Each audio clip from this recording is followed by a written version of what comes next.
Assalamualaikum warahmatullahi wabarakatuh. Salam sejahtera kepada rakan-rakan yang bukan Islam. Alhamdulillahirabbil alamin. Wassalatu wassalamu ala asyrafil anbiya'i wal mursalin wa ala alihi wa sahbihi ajma'in. Assalamu ala man ittaba'al huda. Yang dihormati saudara pengacara majlis, yang berhormat Tuan Haji Hamdan Adun Maktam Pasir, Ustaz Khalid Man yang di-Pertua PAS kawasan, seluruh pemimpin PAS, pemimpin Parti Keadilan Rakyat, rakan-rakan daripada kelab menyokong PAS, kaum India dan kaum Tionghoa, seluruh pegawai-pegawai kerajaan negeri dan persekutuan, ahli-ahli PAS, ahli-ahli Parti Keadilan, ahli-ahli DAP, dan sekalian yang hadir pada malam yang mulia ini.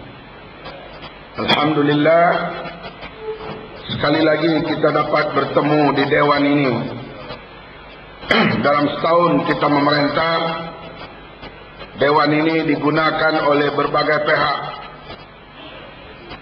Kita guna untuk buat ceramah dan kegiatan parti, dan juga raya itu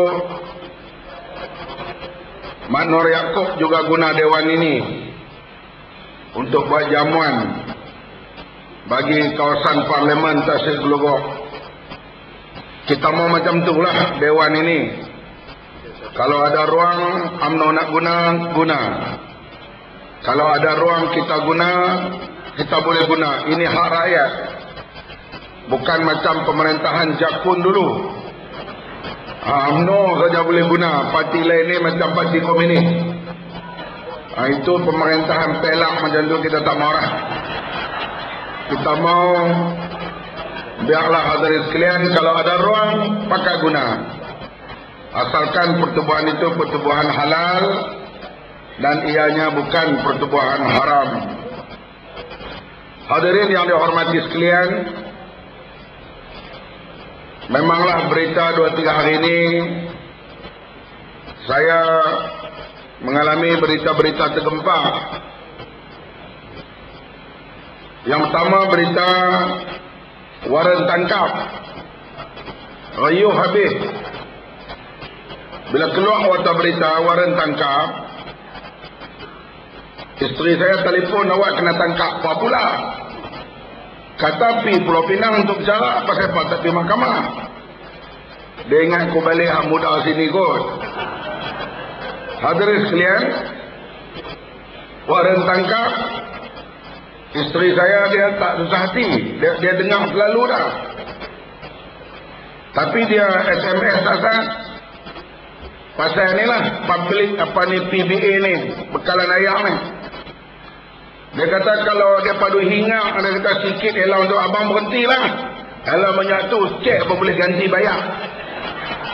Bini pun marah lah tu. Dia kata dia boleh ganti cakap menyatu tu. Jadi ini hadirin sekalian, sebab isteri kita gaji dia banyak, nak buat macam mana? Hadirin yang dihormati sekalian, bagi kita mau rakyat, terutama pembangkang, NGO bersikap kritik, bersikap membina, teguh, memberi pandangan, tidak masalah. Dan hadirin sekalian, tegur menegur, kritik mengkritik, dia tidak ada masalah apa-apa. Cuma kalau jadi masalah, ianya berbentuk fitnah. Macam sekarang, fitnah terhadap Datuk Najib Tun Razak yang mengatakan dia terlibat dalam kes Al-Tantuya. Maka Datuk Najib kena selesaikan fitnah itu. Di antaranya kena mendakwa sahabat-sahabat yang menuduh beliau.